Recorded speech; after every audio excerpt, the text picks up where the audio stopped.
Welcome, everybody, to our session today, which we've called I think it's planning and awkward conversations.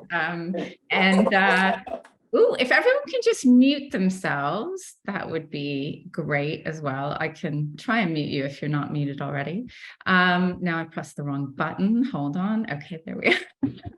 Anyway, welcome to our session. I think, this is a really important session that we're running. We hope that you find it useful. We did just want to give you a little warning that, we will be talking about end of life and dying. I think that's a really important thing to talk about because actually in society, we don't talk about it enough. And sometimes we find ourselves in situations where actually we want to have these conversations and people don't know how to respond, or they don't respond in the way that we hoped. Having said all of that, if you do find the session a bit too much and you need to take a break, you can turn off your camera, or you can leave. We won't be insulted. We are recording the session, so it will be available on demand, and you'll be able to come back to it later, or you could have a friend or family member watch it as well. But we hope that you find it really useful. And we have two really great speakers today, which we're really looking forward to. So we have Sarah Malik here, who is a nurse at Compassion in Dying. Hi, Sarah. Hi. So she's got a background in oncology and hematology nursing. She was at Guy's and St. Thomas's, but she's worked in the charity sector for nearly 10 years. And our second speaker is Ian. Ian lives in Cornwall, and he is the founder of Keylu, which is an online, an online platform, Ian? Yes, online life planning, life managing platform. Yes.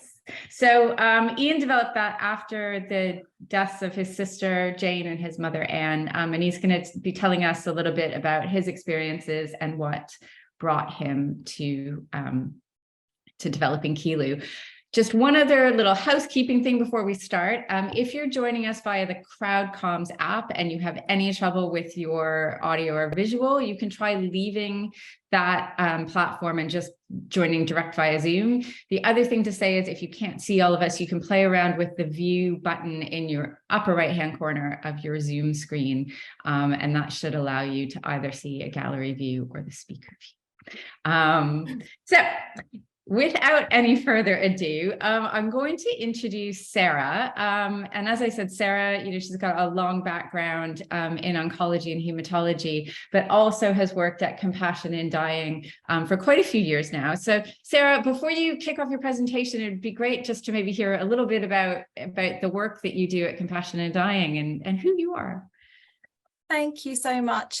Yes, I've been there for 5 years now. I think I loved working on the front line as a nurse, but it didn't combine well with young kids. I found it very difficult to manage those unpredictable hours. So it was heartbreaking to leave, but actually the charity sector is fascinating now, and it fills those support and information gaps that I think are arising sadly due to our stretched NHS services. So I love now having the time of talking to people, and that's what this role at Compassion in Dying allows me to do. I sort of bring my clinical knowledge and help support people in this difficult area of end of life planning, but with lots of time. And I can sort of speak to people on a number of different occasions. When they're kind of ready, they come to me, and it's just a kind of wonderful way of adding an additional layer of support for people who want to get this sort of planning in place, planning for the end of life when maybe you're not able to make decisions for yourself about your own treatment and care. So shall I get started now and share my screen, Carmen? That's all right. Let me just get this up and ready. Can everyone see that okay? I'm presuming you can, unless you tell me, Carmen, you can't. Fabulous. All right. So yes, I'm the clinical lead at Compassion in Dying, and I help people to prepare for the end of life. But mainly in this talk, what I wanted to talk about really was how to help those close to you, to advocate for you and help you get the treatment and care that you want in line with your wishes and values if a time comes when you're so unwell that you can't say for yourself what it is you do and do not want. And as Carmen says, this isn't an easy subject. I think it's a really important subject, but if it's too much, it's being recorded, so you can sort of revisit this another time if that's better for you. But I think it's so important to really consider how maybe we can touch on having those conversations with the loved ones. So that's what I'm going to focus on just really briefly, how you can have those conversations, perhaps those close to you, with your healthcare team, and what you can do to empower your loved ones to speak for you if that time comes when you can't make those decisions for yourself.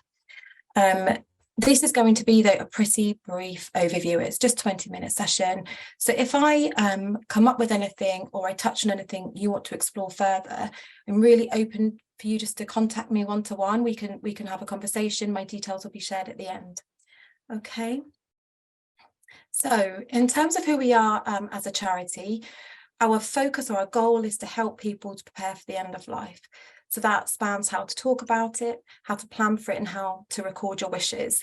Planning for us is really important. There's quite a lot of focus out there on having the conversations, but we really feel we're doing people a disservice focusing only on that. And planning in advance, so in good time, not waiting for a crisis or a sudden deterioration, can really help people to get the end of life that's right for them. We can't take a one-size-fits-all approach to healthcare. We're all very different. We have different sort of goals and values. And the best way to make sure that we get the end of life that's right for us is to plan ahead for it. So it's difficult. These conversations are hard. The documentation process can be hard, but it's also incredibly important. And that is our sort of main charity goal. So I'm going to start by sort of touching on some tips for how to have the conversation. What I suppose I wanted to emphasize is that I know none of us really want to have these conversations. I don't, none of us do.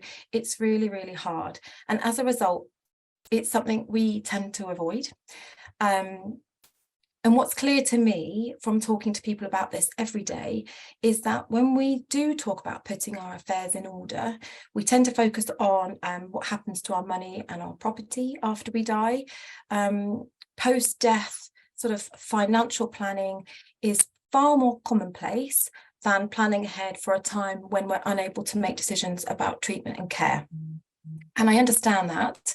But in the capacity of my role at Compassionate Dying, what I see sadly is the implications of not having this planning in place and how difficult it is for family members to go on and advocate for you and speak for you or your loved ones, it doesn't have to be just family, without these sort of important conversations and subsequent planning in place.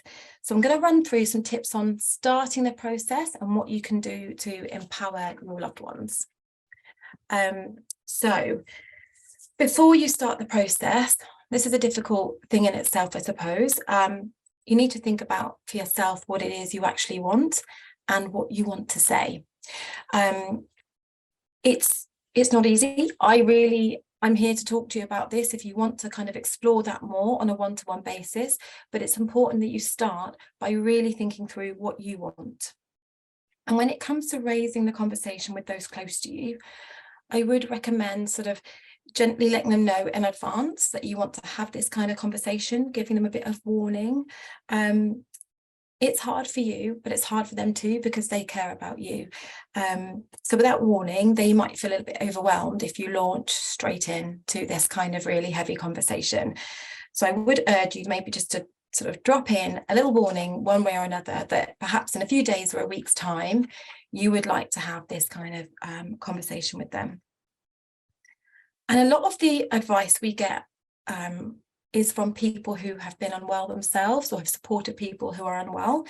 And what they say, what they've suggested, overwhelmingly, this is a really sort of popular approach based on what people have told us, is not to do this in a really formal, intense sort of one-on-one basis, like at home, maybe around the kitchen table, and perhaps to consider, if you can, to try and do this on a car journey. So perhaps when you're sort of not facing each other, it's less intense, or even out walking a dog, or if you can, just go out for a walk. I know not everyone can, but if you can, it can reduce the intensity.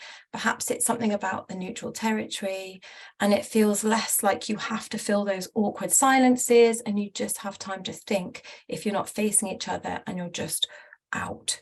So I think these are really good approaches to where to have the conversation.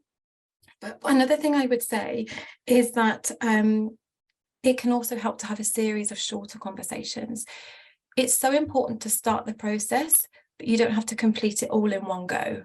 And this comes back to my initial point about doing these things in advance, giving yourself time to have a series of shorter conversations without having to, under pressure, have a really intense conversation at a really hard time. So having a series of shorter conversations with time to really consider and talk about what you want and what their views are in turn. Another thing that I think can be really helpful, a lot of people who get in touch with us say that the reason they're planning is because they've been triggered having seen something else, someone close to them go through something very difficult, or perhaps not have the end of life that they would have wanted. And so you can sort of use these experiences or these triggers of, say, a loved one or what you've seen to then help, I suppose, frame the conversation. So referring to a shared experience is a really good way of initiating why you want to plan. So relating the conversation to something familiar to you both that's not you can be a nice way in. Similarly, referring to something like a podcast or something you've seen in a film or, you know, on the news, something that helps to frame the conversation and lead you into this difficult but important subject. And I would say, although these conversations are really difficult to get started sometimes, it is easier as you go along. It's that initiating, I think the build up to initiating the process, which is the hardest bit. But I would say don't give up. And once you start, what everyone tends to say to me is that it gets easier. It's that first sort of moment that is perhaps the hardest. So I hope those have been helpful tips in terms of how to approach conversations with friends and family. And a lot of those sort of, a lot of this approach, I suppose, also applies to how you would have these conversations with healthcare professionals. It's also sometimes very difficult, not only for your friends and family, but also for healthcare professionals to have these conversations, which may be unexpected. But whilst they're professional, they can also find this really hard. But they're really important conversations, and you mustn't give up. If healthcare professionals resist this conversation, or it's challenging, or it doesn't go well, I would say no one should accept unwillingness to have these conversations or to put this planning in place. I worry that too many people give up at this stage when they raise it with a healthcare professional and they face barriers like, we're not there yet. It's important that you're positive. There's lots more we can do. There's more treatments to try. You're not old enough. These are all things that I hear frequently that people are sort of facing when they try to raise the subject with healthcare professionals. And I'm not saying you will have a bad experience, but please don't give up if this is what you face, because the entire point of advanced care planning is you do it in advance. You don't wait until we're there, because then it's too late sometimes. And that's so sad, especially if it's a healthcare professional that's putting that barrier in place. Often they're wonderful and they'll support you with this process. But if they don't, please don't stop there. If necessary, find another way in, a different healthcare professional, a specialist, nurse, someone else who will be your support in initiating this process, or perhaps just documenting it. But I think it's really important that you're prepared as possible, not only with conversations with your loved ones, but also with your healthcare professionals, because these appointments go by very quickly. So if you go in really clear on what you want, but just wanting their clinical expertise, their kind of medical opinion to add on to this, and perhaps to record your information, that's maximising that appointment time, because we know services are stretched. So going in there with being as formed as possible is putting you in the best position.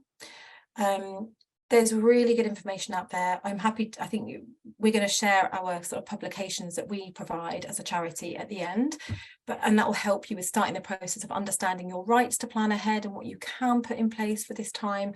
And I can help you again one-to-one if that's helpful. But maximizing that time sometimes means going in as prepared as possible and making a double appointment where you can, because 10 minutes is barely enough time to have any kind of important conversation. So I've covered why it's really important to have these conversations with those close to you and your healthcare professionals, and briefly some tips on how to approach that. But what I want to talk about next is what you can do to document your wishes. There are a number of different tools that you can complete to plan ahead for a time when you're not able to make decisions about your end of life treatment and care. But what we're talking about today is sort of empowering your loved ones to step in, or those close to you to step in and make decisions for you. And so what I'm going to talk about next is lasting power of attorney for health and welfare.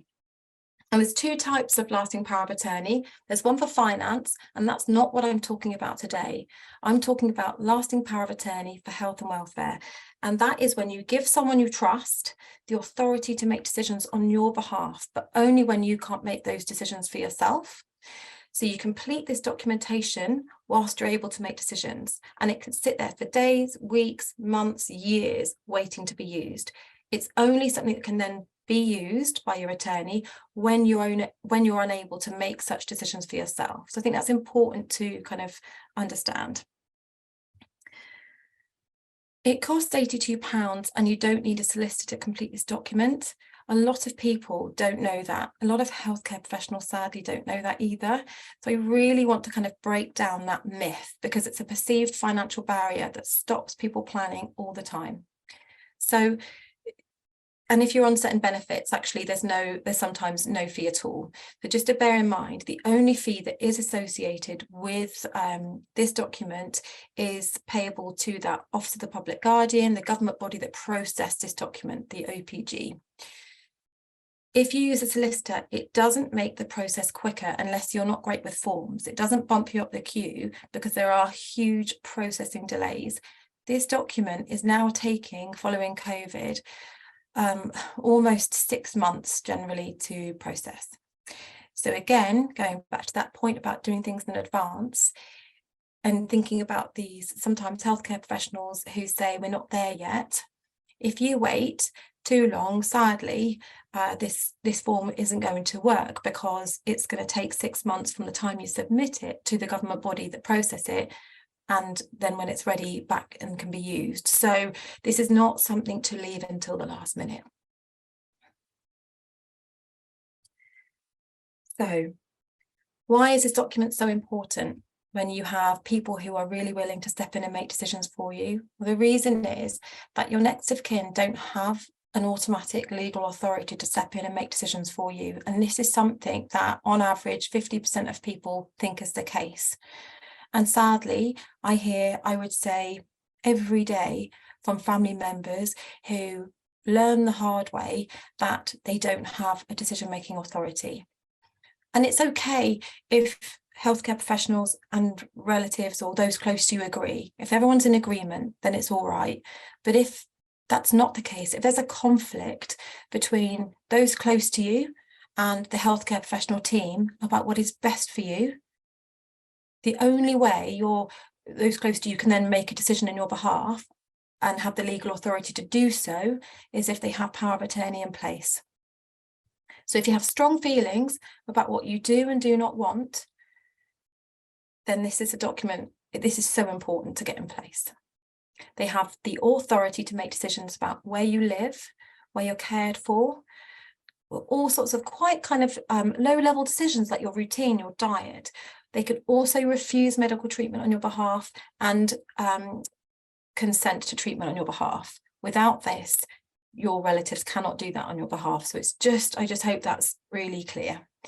And in terms of why this is so important, in addition to what I've said, I think it's important that I share with you feedback from people we've supported on why they think it's so important. So this is a personal experience of a relative. So this person said, having power of attorney in place meant that I could step in and make decisions for my wife that she would have wanted. I know it gave her peace of mind knowing that I could do this for her when her condition progressed. And it gave me peace of mind too, knowing I could see her wishes through. So in addition to having that decision-making authority at the time when the person is approaching that end of life, What I see when people aren't able to advocate for their loved ones is a more complicated grief, and a more difficult sort of post-death experience for them. So whilst it's so important for you to get the end of life that's right for you, it also has such an impact on the experience of those left behind. And I think that's just such an important thing to bear in mind. And the last quote I'm going to share before I finish up is someone else that we work closely with, Rebecca. And she said that I may live until I'm 40, I may live until I'm 80, but what's important to me is that I die peacefully. My paperwork is not a wish to die, but a wish not to suffer. I feel comforted knowing that there won't be a discussion at a highly stressful time or anything to happen to me. So it's not about sort of, you put this documentation in place and it makes it happen. You know, it's just in case this does happen, you're covered and your wishes are then known about and can be followed. So I think that is my 20 minutes done, but here are my contact details. If you would like to discuss this any further or have brought up anything that you want to know more about, please do get in touch with me. Thank you so much. I'm going to stop sharing now. Thank you so much, Sarah. That was great. I think that's, you know, perfectly sets the tune for, you know, why we want to talk about this stuff, because actually it can be really tough if you get to a point where none of those decisions are in your hands anymore and it's too late to get a lasting power of attorney. Just one question before I hand over to Ian. You said, so relatives don't have an automatic legal right to make decisions. So is it medical professionals that do then? So in terms of decision making, there is a sort of decision should always be made in a person's best interest. And that means seeking the advice and the input of those close to you. But the final decision comes down to the medical professionals, unless you've got power of attorney in place. Okay. And it's certainly, I mean, I know in the press over the last couple of years, there have been situations where there have been big arguments between the family and medical professionals. And I guess the benefit of having this would be that hopefully you don't get to that point because it's very clear what you do. Yeah, absolutely. You'd be amazed. I mean, and it's really sad, but you'd be amazed at how many decisions are ending up at the Court of Protection because there are these huge conflicts between family and healthcare professionals, and it's shocking. And the fault is also with, you know, with everybody. Sadly, it's not about fault, but just they avoid these conversations, and then no one knows. It's just really sad. We'll have some time at the end for Sarah to answer some more questions, but I did just want to now hand over to Ian. So I'm going to spotlight Ian. Let me do this. And Ian, welcome. Are you in Cornwall right now? Yeah, in sunny Charlestown today. Oh, brilliant. So Ian, I'm going to hand it over to you. You've got some slides, and I know you're going to tell us a little bit about your own experience, and then a bit more about Keylu as well. So I will let you take it away. Thank you. Let me just put my screen on. Okay. Hopefully you can see the screen I'm sharing today. Okay, I'll just Keylu. I always like to clear this up. What does Keylu mean? So Keylu comes from the Cornish word, as we're based in Cornwall, for family, and the Cornish word for family is Keylu. So we wanted a name which basically talks about family, and the K is where you keep your important information or your key information. So that's where Keylu comes from. And my presentation today is all about how we make life easier using the Keylu platform. So it's an honour to be asked to talk today, and thank you, Sarah, for your presentation. So it rang very true with me and my experience I've been through. So my story. So on the screen you're looking at now, on the left hand side, that's my mum Anne, and on the right side is my sister Jane.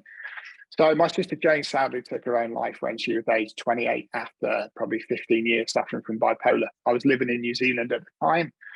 I flew back to deal with my sister's funeral, and while I was back in the UK, my mum was diagnosed with stage 4 terminal cancer. So mum was a GP at the time, absolutely loved the job, but given that kind of diagnosis, it was a massive impact on me. And one of the key things that Sarah's presentation really rang home was actually Mum wouldn't talk to me about it. She wouldn't talk to me or my sister. She basically said the whole time from her diagnosis to her passing was she didn't want to talk about it because she believed that as a Christian, she was going to be healed and there was no point talking about it. But what that meant was when Mum did pass away, it made our lives and my sister's lives really difficult. And as a direct result, we wanted to come out of a platform that allowed people to kind of plan ahead in a really easy to use manner, which is great because it starts those conversations off really easily. It's a platform you can use, but actually the benefit and the peace of mind for your loved ones is incredible. So I'll take you on a little tour now about, and this is one of the things that if we don't talk about it, this is one of the main things that happens. So I'll just play you a short video now. Hopefully, can you give me a thumbs up, Kyron, if you can hear the sound?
So it's just a little brief that we live in a society where everything is digital. So we've got passwords, which we've got stuff on our Gmail accounts. You take out new life insurance products, it's probably sitting in some portal which you've never signed into.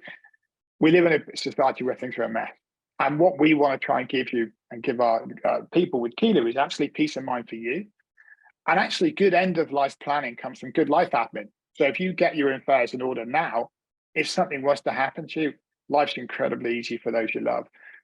So I'll take you on a quick look inside the platform. So once you've signed in to Keylu, this is what you'll see. And we've broken it down to 3 key areas, which are organize, plan, and store. Now, the organize section really is about actually understanding the type of information you can store from life insurance, the information where your will is stored, the location of it, different subscriptions you might have, the locations of house deeds, everything sits within the organize section of the website. The storage section is where you make this a bit more bespoke to you. So you can have different folders for different areas of your life. So you might have a business, you might have shares in a different place, you might have a holiday home. Keylu manages all this key information. And the final section of the website is where we call plan. And this is where you can start planning ahead. So let me just see if I can flip screens and go into the other section of the website. Where are we gone? New share. Okay. So hopefully you can see this now. Can you see that, Kyron? Yeah. Okay, so if we go into the organized section of the website now, you can see all the kind of information you can store really quickly and easily, from bank accounts, credit cards, loans, mortgage, pensions, insurance details, funeral plans, powers of attorney, letter of wishes. Everything goes into this section of the website. It's really simple to do. As I said, the storage section is where you can start making this a bit more bespoke to you. So you can put your employment details in there, you can put insurance documents in there, property deeds, all your receipts, your insurance documents, all in one safe, secure place. And the last section of the website is really where Keylu came from. So final wishes is to the information you would need to make sure your send-off is a celebration of your life. And for me, this was one of the key things that I really wish I'd have known from my mum and my sister. And it's one of the things I want to ensure that my wife and my daughter have access to. So from songs, hymns, readings, donations, everything goes into this key section here. One of the other sections we have is messages. And this section is about to be expanded to moments, messages, and memories. And this is making sure that your legacy that you're creating now lives on long past us. So I want to ensure that if something happened to me, my daughter, who's 10 years old, has a lasting legacy of who I was and how important my little girl was to me. The bucket list item is a lovely little place where you can store those dreams, goals, and aspirations. So if I was to click in here now, we can easily put in there, if I wanted to see the Northern Lights, for instance, I simply add it in here, when I want to achieve it by, and then it clicks into this list below. Should something happen to me and I don't tick everything on this list off, this item gets given to my trusted contacts who can achieve my bucket list on my behalf. So it's a nice way of ensuring your hopes, dreams, and aspirations are recorded, but also let your family members know what you've achieved during your lifetime. Within this plan section as well, we have a section called personal gifts. Now, these are items which would be too small to go into a will, but carry far more sentimental value. So when my mum was a GP, she had a little glass duck, which used to sit behind her desk. When mum passed away, that was the first item I took, because it's the one thing that reminded me of my mum. You know, everything else dealing with the house was fine, but this little glass duck now sits within my office at home, and it's one of the most treasured items I have. Now, this is not something I've put into a will, but within this section here, you can simply upload the details of the person you want to receive those items. It's a lovely way of ensuring, once again, you're making life easier for your loved ones. So that's how the website works. You add the way that you sign into the platform. I'll give you the details at the end, because obviously we've got some amazing things we do along with Shine, so I'll talk about them later. But you sign up to Keylu, you add trusted contacts, and these trusted contacts are given access to the information once you've got. So these could be friends, family, or loved ones. We also have professional contacts. Now, this is where you could add in your accountant, solicitor, financial advisor, wealth manager, those individuals you would want to help your family through the process of dealing with the estate. And I know that with today's online society, like my will was done by an online organization. I want to make sure my family can find that, because it's probably one of the most important documents you have. So I would add them as a professional contact. But the whole goal and the whole reason behind Keylu is good life management creates a really simple to follow end of life plan. And this is what it's all about. Get your affairs in order now, because I know that the people we speak to say, I wish I'd have seen your platform 6 months ago, 12 months ago. I've just been through this with mum and dad, and it's been an absolute nightmare, and I don't even know where to start. And with the average probate case taking at least 12 months now, for me, I use Keylu on a day-to-day basis, but I've also got the kind of backup knowing that if I wasn't here tomorrow, my family have access to everything they need. So let me just flip back into the presentation now. Okay. And just flip through to the next slide. So Keylu is far more than just about documentations, as I mentioned. No, for me, when I lost mum and lost my sister, one of the key things that I miss is the fact that so we've also got this incredible thing within Keylu that helps you capture those powerful memories. So let me just play this short video for you now.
Okay, and as I mentioned earlier, we're working really closely with the team at Shine, We have two partnerships that Karen can explain a little bit more about, but there are two codes there. We'll get back to them at the end. Karen, is probably best to talk through them then.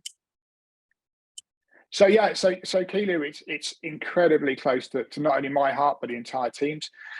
We've been through the process of dealing with the loss of a loved one, and one of the things is tomorrow is promised to no one, and it's something I live by. So I want to make sure that I leave an incredible gift to my family members. That gift is peace of mind, knowing that everything is taken care of, everything is in one place, and you've left that lasting legacy for those you love. And you can contact us at hello@keylu.com. We'd love to hear from you. And yeah, it's just an honor to be able to share what we're doing with you. Thank you so much, Ian.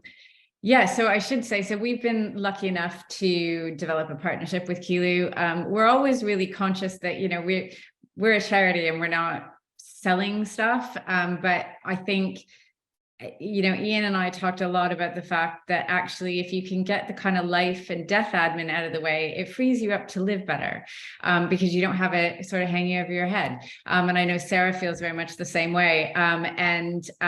Basically, those two codes, there's one, if you are living with an incurable cancer diagnosis, the team at Keylu has offered a free subscription to their platform, which is amazing. If you are lucky enough not to have an incurable cancer diagnosis, there's another one that you pay a small fee every year for. There is a donation that comes back to shine through that, but obviously that's, you know, completely up to you. We're not pushing anyone in one direction or the other. It's really that I think, you know, there's a lot to think about. And I know, Ian, when we talked, you know, I'm really aware that I've got, I don't know, 6 different ISAs and goodness, how many, you know, bits of pension and bank accounts. And if I die tomorrow, no one's going to be able to find all of it and no one will know the passwords. And so actually it's that digital element that I think is really important, because I think even in our planning, we think, oh, well, I've got a will, which is you know, it might be a piece of paper, but actually you've got 6 different bank accounts that no one knows how to get into. So it's also on our phones we've got like Starling and Monzo accounts now. Now, how many of our partners know they exist on their phone? And my wife certainly doesn't. And I use a little Plum account, which rounds up everything I spend, and that sits on my phone. My wife had no idea this thing exists, but my daughter found it last week. And she comes running in saying, Dad, what's this money you've got in this Plum account?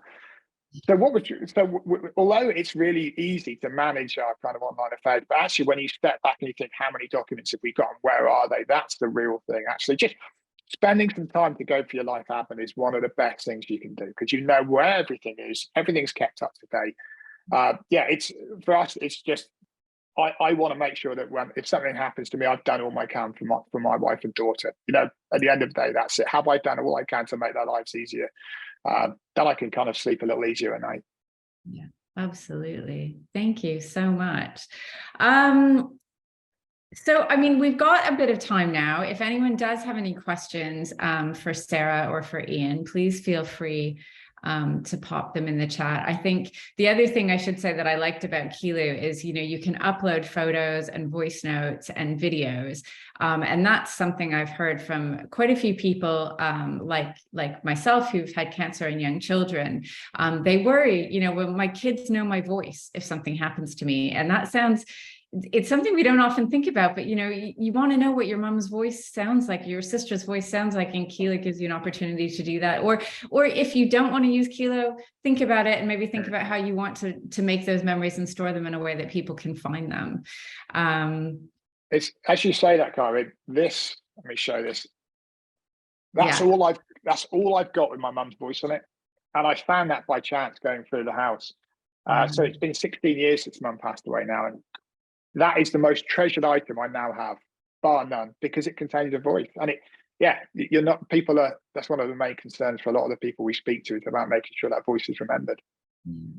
So Ian, there's a question here that says, can I ask how safe and secure it is to have everyone all in one place? So could you talk a little bit about that? Because I know it's something you have been working on. Yeah, absolutely. So our platform, we store our platform using Azure, which is the Microsoft Cloud platform.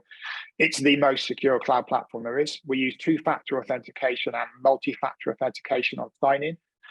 The weakest element within any platform used to be the user themselves, leaving a little, maybe a sticky note stuck to the screen with a list of passwords on. I know my mother-in-law does that. So we've removed the need for passwords as well. So every time you sign in, it will send you a 6-digit code through to your email address. You can't get in without that. And if you download the app, it has to use facial recognition or biometrics. So everything is industry leading within the platform. But once again, it comes down to, you could simply put my bank account is HSBC, my insurance company is Aviva, my will is with this solicitor. So once again, you can use the platform to your level of comfort, but everything we do is industry leading across the platform. Great. Thank you. Sarah, I just wanted to go back to you. I know you were talking about lasting power of attorney for kind of health and care. And you said you weren't going to touch on the financials. But interestingly, I had a situation recently where somebody said, oh, I'm not interested in the health and care stuff. I'm only interested in the financial bit. So 2 questions, I guess, is one, what is it? There is a lasting power of attorney for financial stuff, I'm guessing, and what's the backlog on that like if you want to get that done? And then second, is it a good idea to have both, or would you recommend that, the health one is more important? They're both important. They're both really important, but they're very separate. So you have to complete them separately, separate paperwork, separate fees, and they both take 20 weeks or so to be processed. Okay. Yeah, but I certainly don't look at these as either or. One's for property and finance, really important, much more commonly done, and one's for health and welfare decisions. The difference, though, interestingly, is that the financial version is something people would have an authority to make decisions before you lose the capacity to make them for yourself. And I think that's something that puts people off sometimes. But that is an important consideration, is that with the financial version, as soon as the paperwork is processed, then it can be used. Whereas with the health and welfare version, they can only step in and make decisions when you can't consent or decline for yourself, or make those decisions for them yourself. Does that make sense? Yeah. And so good idea to have a will as well as both of those documents, ideally. Yeah, because what the power of attorney is about is referring to financial and property affairs whilst you're alive, and dealing with those matters while you're alive, or they can do, whereas your will is part of that post-death planning. Okay, no, great. Again, if anyone wants to put any questions in the chat, please do feel free. I had another question for you just about that kind of awkward conversations, because I think one of the things that we hear quite a lot at Shine actually is from people who have an incurable diagnosis. And they've said, well, no one wants to talk to me about dying. Exactly as you said, just be positive. We're not there yet. And I know you mentioned, sort of, I guess, signposting, this is a conversation that you want to have. But do you have any tips for people who are in that situation where, everyone's kind of going, look, just be positive. You don't think that way. How do we overcome that kind of thing? Oh my goodness. The thing is, like, taking one step back from your question, it's not something that only people who are actually terminally ill or have an incurable illness should do. Anyone could, suddenly become unwell or suddenly lose the ability to make decisions. Like if you think of the instance of stroke, and what have you. So it's such important documentation, regardless of how well or unwell you are at that moment. If you have clear views about what you do and don't want, it's important. When people kind of put those barriers up, it's usually about them. So I think if you're clear about what you want, you have to persist. And I think we sort of covered this last year when I also did a talk about similar subjects with Rhiannon, whose husband sadly died from cancer. And it's like the barriers are often in other people not wanting to have those conversations. There's a lot, most people, we did polling on like 3,000 people, and most people want to have the opportunity to have these conversations. It's finding a way of, or someone who's willing to have them. That's the problem. So I think you have to, it's a problem. There's no one solution, but you need to persist. You can't give up. I hear from people who give up too quickly, and sadly you can't wait for those people to come to you or make it easier for you. If it's important to you, you have to push. Sadly, you have to be informed, you have to do your research and your homework. And I quite often spend time writing letters to healthcare professionals saying, this person wants to do XYZ. You have a responsibility to support them by adding it to the medical record and doing XYZ. I kind of have to almost intervene a little bit, or kind of upskill them to push back, because it's a real problem. I don't think there's a kind of easy solution other than not giving up and pushing. And if you need help with it, find someone who can help you. I help people with this. It's like we're opening a new service actually next year, specifically on helping people who aren't being listened to in this way. So wow. Yeah, it takes a lot of effort, sadly, and it's hard enough as it is without facing those barriers, but they're there and you do have to persist. And Compassion in Dying does have, if I'm right, I think you have some resources that are downloadable, aren't they, about how you have these conversations and things you might want to talk about. I think Absolutely. we probably put some links on the CrowdCom site, but we can make sure those are available. Yeah, we have some really good resources. I would say they're not filled with medical jargon. They're really straightforward. They're written well. So I do urge anyone who wants to learn more to read them. They're worthwhile. Great, thank you. Thank you. Someone else has asked a question just about how lasting power of attorneys work when you're cohabiting instead of married. Is there a difference in how those operate? So, there's no kind of definition of next of kin. Like, I think there's this assumption that if you're married, that you have more decision-making rights than if you're not. Essentially, none of your relatives, your loved ones, those close to you, have sort of decision-making authority. So the point really is, if you want anyone close to you to be able to make decisions, whether it's your partner, a relative, or your friend, this documentation is important, because without it, no one, whether they're your wife or your sister or your brother, have actual decision-making rights. Sure. And Ian, is that something, I mean, in your on your platform, people are allowed to sort of, I don't know the word, but you kind of allocate people who can get in and look at your stuff when you're alive, or is it only after you pass away? At the moment, it's only after you've passed away, but we're developing the platform to allow what we call tiered access, which means certain people can see certain documents at different times. So you might say to your wife, you can see all these documents, but your grown-up kids can. But at the moment, the only information stored on there is accessible upon death. But that is something we're working on at the moment, Karin. Okay, that's interesting. And actually, that's an interesting question. I think you touched on something about the difference between kids and adults as well. Sarah, do you have thoughts on having those conversations with children? I mean, that might be that you've got older children or even younger children about, your wishes and what you want to. I ask because I've got a 12-year-old and we've had some quite funny conversations where I said I wanted to be cremated and she's like, no, I want you to be buried. So, but are there different approaches that you should take? I think so. All the support we provide is very much kind of it is for adults. So we don't help adults with how to talk to their children about these matters, because our focus is very narrow on helping you prepare for the end of life in line with your legal rights. It's specifically about planning. So when it comes to having conversations with your children, there are great resources. I think Hospice UK have some good resources. They're out there. That's not something we personally kind of have created. I think there's enough out there already. So I would signpost people to places like Hospice UK if they wanted support with how to have those conversations with people. I think children who were children, not adult children, so below the age of 18, that's not something we specialize in. A lot of people do make their adult children their power of attorney, or give them decision-making rights, or maybe like all four of them.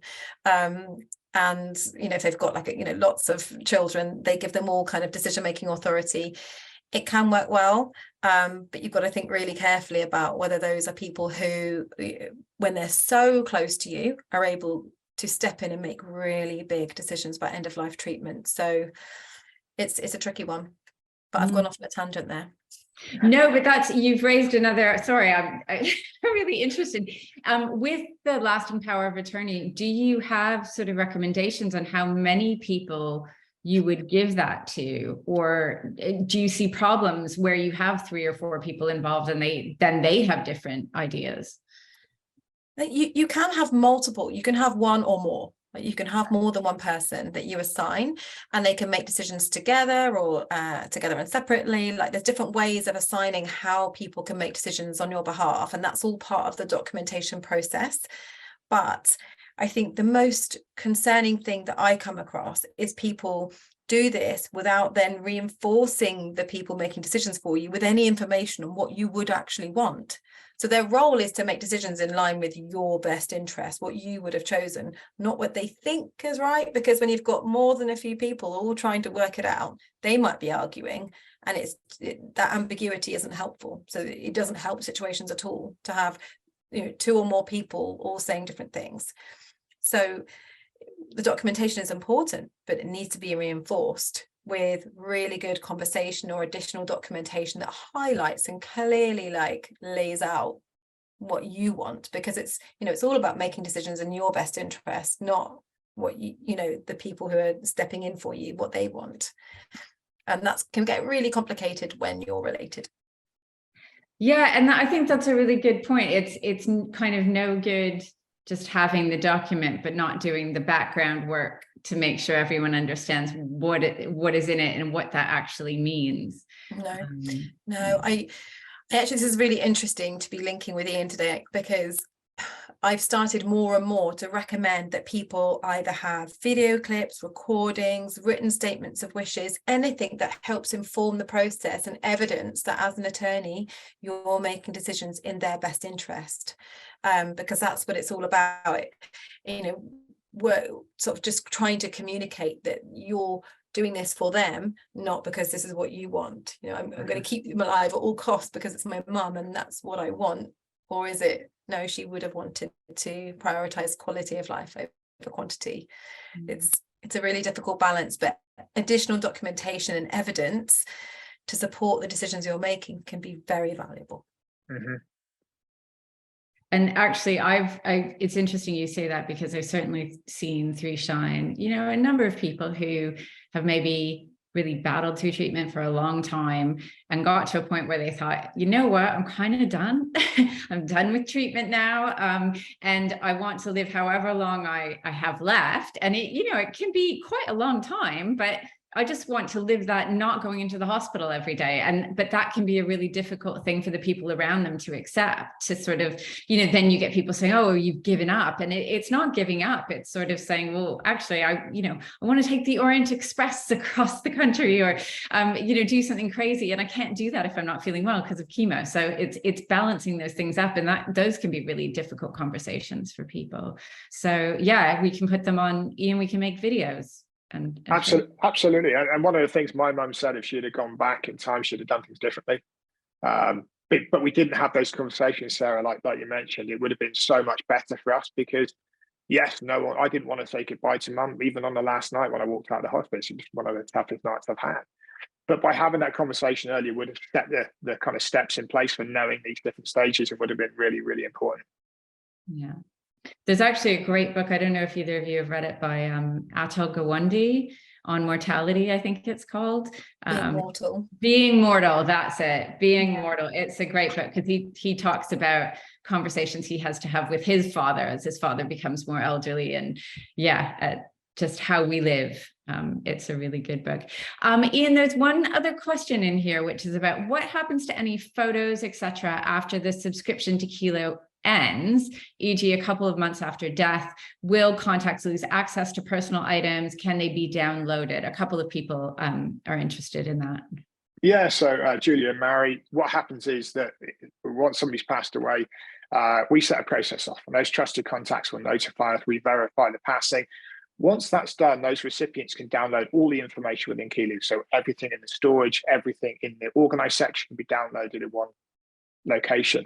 The video messages, however, are personal. The only people who will ever be able to see those messages are the people who they were meant for. So if I've left one for my daughter, only my daughter will receive that.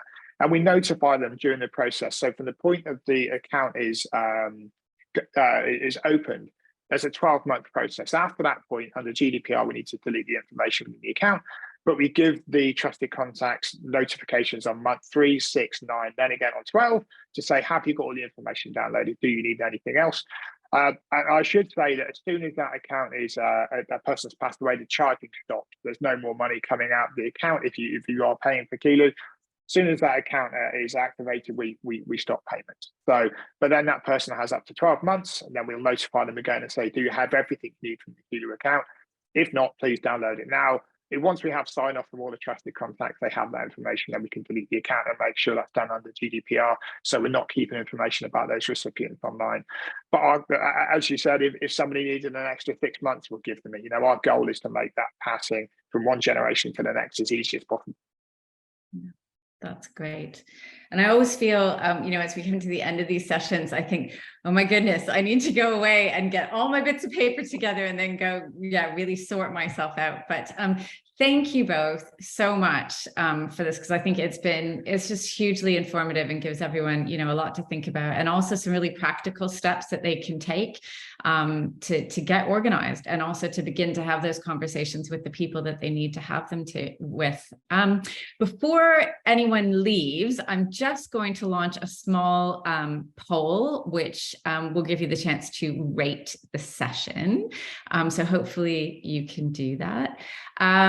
We'd just love to know what you think, and we'll be sending out an evaluation about the whole conference once we're finished on Thursday. We do have lots more sessions as part of Shine Connect. So tonight we've got a menopause session with an amazing Dr. Murad, Dr. Seif, who has done, I mean, he's a real find, actually. So we're really lucky to have him along. We've got a session specifically on men's mental health as well. And then a couple of other sessions throughout the week, stuff like exercise after cancer, dealing with cancer and pregnancy in young children, and a couple of spotlights where Shine members tell their stories. So please do join us. Sarah and Ian, thank you so much.